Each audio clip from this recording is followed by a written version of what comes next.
Hello hello hello. WhatsApp की हाल चाल जनाब। आज कुछ नए अंदाज में। ये रहा अपना गमछा। आज थोड़ा गमछा लेके अगर गर्मी हुआ तो इस तरह पोंछ लिया जाएगा।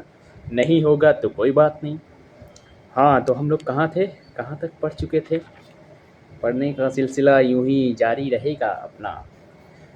फाइनली 3 चैप्टर कंप्लीट हो चुका है। चौथे की बारी है। चौथा chapter is the rat trap. Writer name, author name is a writer name is a Selma Lagerlöf. What is a love? Laser. You know? रुको। Anything. Yeah. तेरा भाई। ये नहीं कि क्या पढ़ाई के बारे में बहुत सीरियस है भाई। कुछ नहीं सीरियस, कुछ भी नहीं।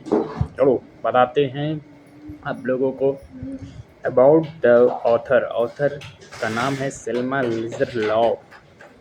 लेजर या लेजर लॉफ। सिल्मा लेजर लॉफ 1858 की बात है ये। और 1914 वाज स्वीडन राइटर। रुको 1 सेकेंड। स्वीडन राइटर तो रुको। हाँ जी हाँ जी हाँ जी, तो हम लोग कहाँ थे? Writer, Swedish writer whose story have been translated into many languages। कई भाषाओं में ये लिखा गया है। A universal theme run through all of them। A belief that the essential goodness in a human being can be obtained through understanding and love। This story is set amidst the mines of Swedish, rich in iron ore, which figure large in the history and legend of that country. The story is told somewhat in in the manner of the fairy tale। About the lesson के बारे में पढ़ेंगी। वाह शाका बुमलाका शाकलाका shaka।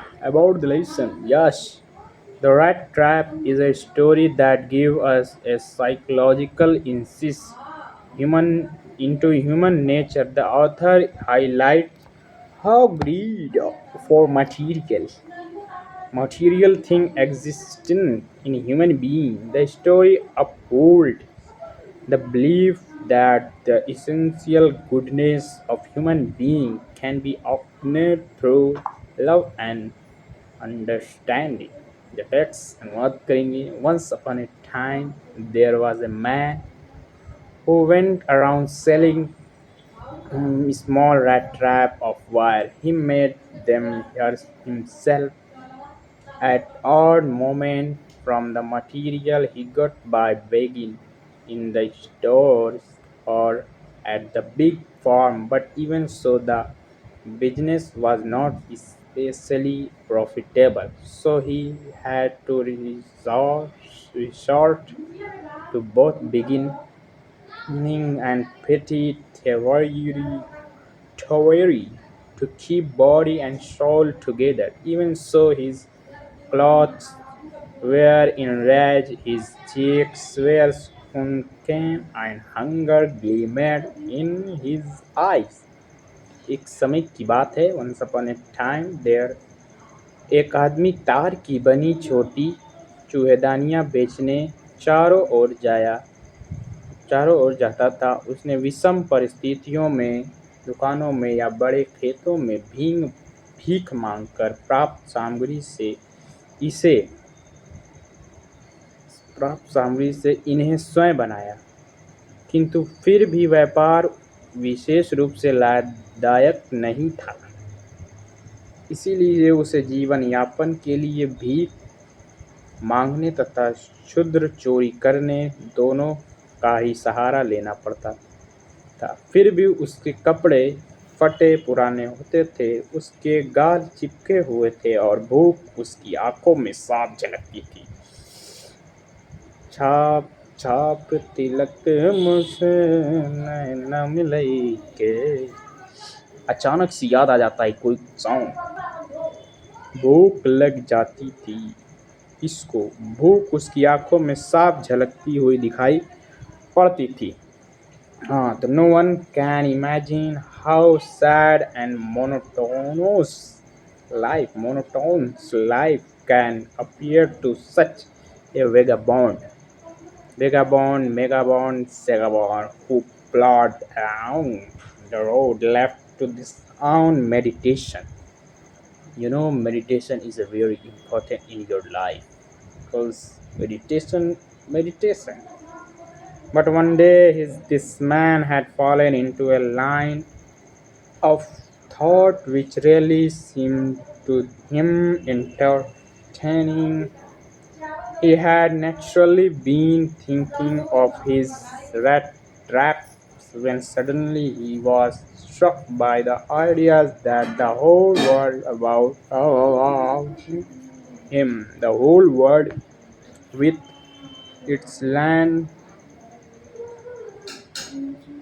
and seas, its cities and villages was nothing but a big rat trap. It had never existed for any other purpose than to set baits for people. It offered rich and joy, shelter and food, heat and clothing, exactly as the rat trap offered cheese and pork. And as soon as anyone let himself be tempted to touch the bait, it closed in on him, and then everything come to an end. That's यहाँ पे नहीं इन कर सकते हैं हम। तो कोई सोच भी नहीं सकता कि ऐसे घुमक्कड़ के लिए जीवन कितना दुखद और नीरस हो सकता है, जो अपने ही विचारों में खोया सड़क पर चलता रहता है। परंतु एक दिन इस आदमी को विचार आया जो उसे बहुत ही मनोरंजन लगा। वह स्वाभाविक रूप से अपनी चूहेदानियों के बारे में सोच रहा था कि अचानक उसे विचार आया कि उसके चारों ओर की पूरी दुनिया, भूमि, समुद्र, शहर और गांव की साथ पूरी दुनिया एक बड़ी चूहेदानी के अलावा कुछ नहीं। लोगों को ललचाने या फंसाने के लिए चारे वाली वस्तुएं डालने के अलावा इस दुनिया का अस्तित्व और किसी उद्देश्य के लिए नहीं है। उसने दुनिया को संपत्ति और पति कर और खुशियाँ, आशय और भोजन, उष्णता एवं वस्त्र ठीक उसी तरह दिया जैसे चूहेदानी पनीर और सूअर का मांस पेश करती है।